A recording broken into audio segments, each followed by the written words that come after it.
Good day, everybody. Welcome to my line of reviews of the TSR models produced back in the day. We're going to have a look at now A Touch of Death, which is one of the early models of the Ravenloft line of products. And this one was produced in 1991. It follows the typical 32-page standard of the models that were published then. And yeah, by and large, it's not a bad model in one respect, but it's terrible in other respects. And I'll go on to explain this now shortly. As I said, it's a 32-page model, and it's set on one of the Islands of Terror. This one is called Har Akur. Har Akur, if I can pronounce it correctly. Basically, the plotline hangs on this woman who discovers a scroll in the temple where she worships. And she's a priestess, this woman is. The contents of the scroll intrigue her so much that she tries to decipher it and find out as much as she can from it. And as a result of it, she turns to the dark side of the force. Where she was good before, she's not very nice now. And the plotline hinges on her reviving a mummy in one of the tombs found in the southern part of the model world. She thinks she can control this mummy, but actually the mummy is working for himself and has motives of himself. The motives of this mummy guy is to take over the realm which belongs to another mummy, or a boss mummy if you like.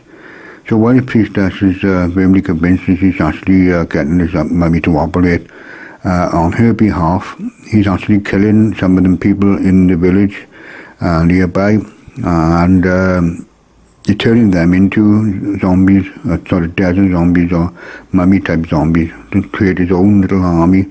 So when he's strong enough, he can take on the ruler of the realm of terror and become then the boss of that realm.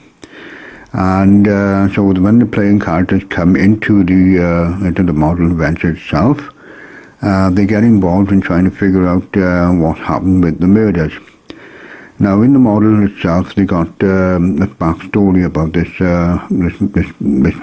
boss mummy, and through all the clues the playing characters gather, they find out a lot more about him.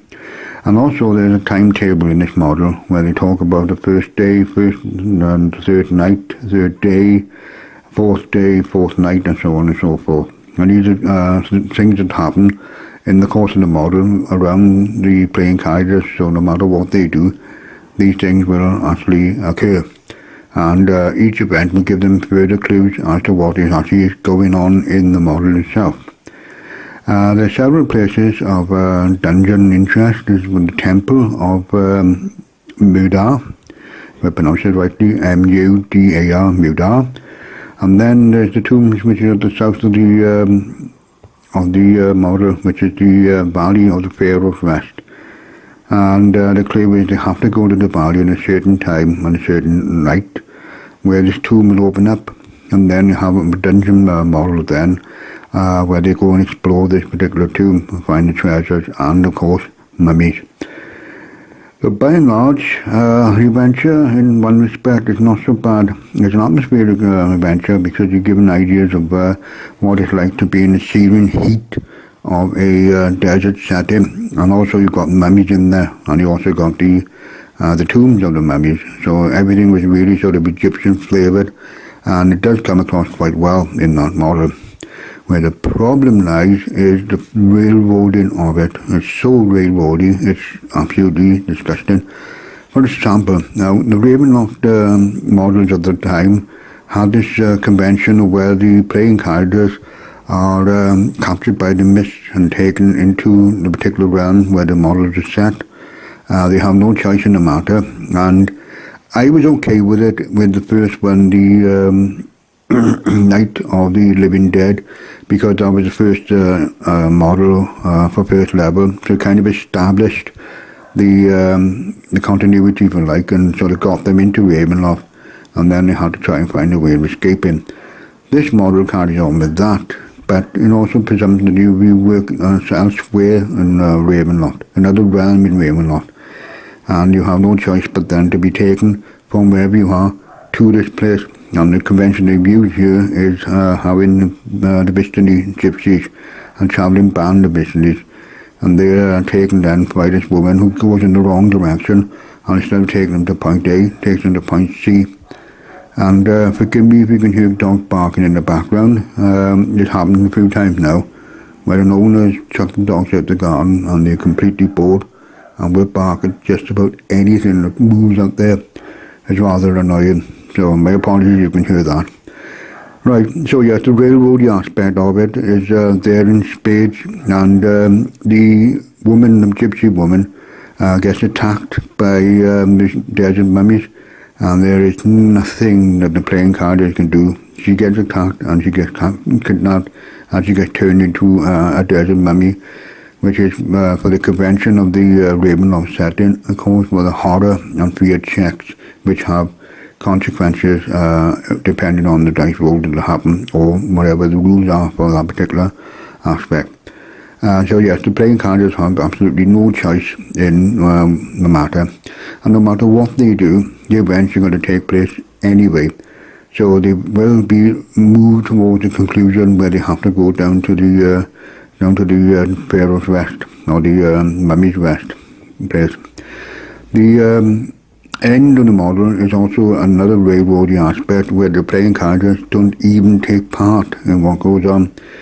The baddie, the main villain, rises and he starts to attack the character, but the boss mummy, the guy who rules the environment, or the realm of terror, as it were, he then wakes up and starts fighting. And the playing characters are moved away from that. They don't have the natural input into any of the fight itself, because, you know, they're far too powerful, which is one thing that also annoys me, is the fact that the big guys are big and too big for the level of the model. So you haven't got much choice in see what goes on there. None of the playing characters do. In fact, the playing characters can just simply sitting on a wall, watch all the events going on around them, and just leave it to come to their own conclusion. And it doesn't matter what the playing characters do. I mean, they can interact with the people in the village, they can role play certain stuff, but it doesn't matter what they do. The model goes right to the bitter end anyway. So they have no influence on what goes on there. And so for that part of it, it's not a very good model at all. It'll only be workable if you do very heavy and very extensive changes in the model itself. And like I said, there's one part which I'll read out to you now. It's the fight between Ankh-Tepot, which is the big bad guy, and Shenmet, which is the minor bad guy who wants to take over. The fight between them two shakes the tomb, causing dust and rock to fall from the ceiling. The walls of Ra, which surround Ha, Akir, are now down. The PCs can escape from this, as long as they do before sunrise. So that's it. That's it. You know, that is all you get out of the model itself. You get to escape the realm of terror, which is fine for the playing characters, but they have no input in the battle itself, and there's not even any description of what you can or cannot do while the battle's going on, the kind of actions and PCs or the playing characters are able to do. So in that respect, it's not very good. In fact, I would say that it's one of the most railroady of the early Ravenloft models. So like I said earlier on, you can only do and play this one if you do massive changes to it, get the character to have a lot more input in what goes on there. So as a result of doing so many changes, it's not the same model, it's not the one that you originally started out with. You might as well write your own adventure based on some of the framework that this model offers, but as it's written and as it's done, it's not a very good one at all. The only thing that's very good about it is the artwork. It's very evocative of the Egyptian themes, particularly on page 31, when it's showing an Egyptian priestess with a pyramid and sphinx in the background. That's good. The cover is also a very, very good one, and I think it was done by, let me just pop through the thing. I'm looking through my PDF here, and so the credits of the artwork there, Clyde Caldwell, who was one of the go-to artists for TSR back in the day, and a very, very good one he is too. The model cover is very evocative. It gives you an idea of exactly what the setting is about, with the Egyptian theme going on in there. Not so happy about the damsel in distress at the bottom.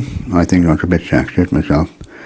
Anyway, in conclusion, a nice model to read, and some of the Egyptian settings are quite vivid and well put in the model itself, but the adventure itself sucks big time. It's not a very good one at all. So thank you for listening, and if you subscribe or put a like down on the bottom, I'll be very happy. Have a good day. Rock on.